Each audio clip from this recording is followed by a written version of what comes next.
নমস্কার। কবি শামসুর রাহমানের লেখা বন্দি শিবির থেকে এই কবিতাটা আবৃত্তি করছি। আপনাদের ভালো লাগলে অবশ্যই আমার চ্যানেলটাকে সাবস্ক্রাইব করবেন, লাইক করবেন, শেয়ার করবেন, বেল বাটনটা প্রেস করবেন।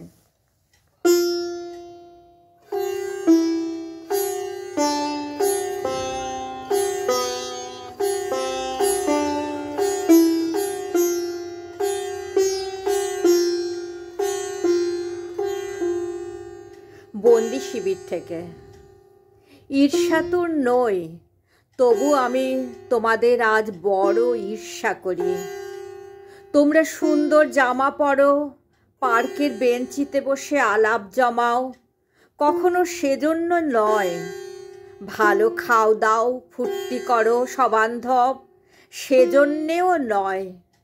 বন্ধুরা, তোমরা যারা কবি, স্বাধীন দেশের কবি, তাদের সৌভাগ্যে আমি বড় ঈর্ষান্বিত আজ।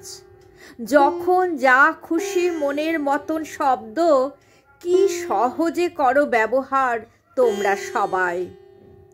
যখন যে শব্দ চাও এসে গেলে সাজাও পয়ারে, কখনো অমৃতাক্ষরে, ক্ষিপ্র মাত্রাবৃত্তে, কখনো বা সেসব কবিতা বলি যেন রাজহংস, দৃপ্ত ভঙ্গিমায় মানুষের অত্যন্ত নিকটে যায়, কুড়ায় আদর। অথচ এ দেশে আমি আজ দম বন্ধ এ বন্দি শিবিরে।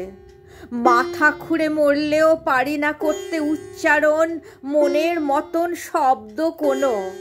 মনের মতন সব কবিতা লেখার অধিকার ওরা করেছে হরণ।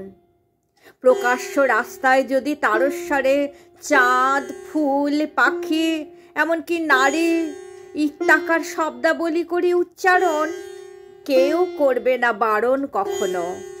কিছু কিছু শব্দকে করেছে বেআইনি ওরা, ভয়ানক বিস্ফোরক ভেবে। স্বাধীনতা নামক শব্দটি ভরাট গলায় দীপ্র উচ্চারণ করে বারবার তৃপ্তি পেতে চাই।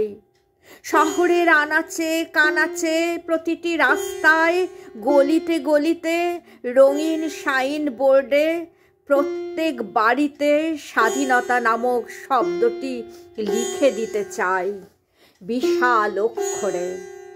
স্বাধীনতা শব্দ এত প্রিয় যে আমার কখনো জানিনি আগে। উঁচিয়ে বন্দুক, স্বাধীনতা বাংলাদেশ, এই মতো শব্দ থেকে ওরা আমাকে বিচ্ছিন্ন করে রেখেছে সর্বদা।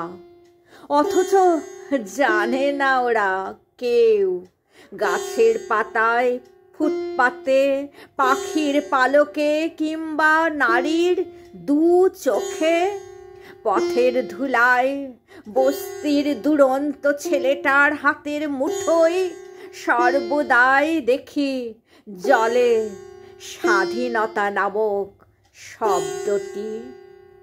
স্বাধীনতা নামক শব্দটি।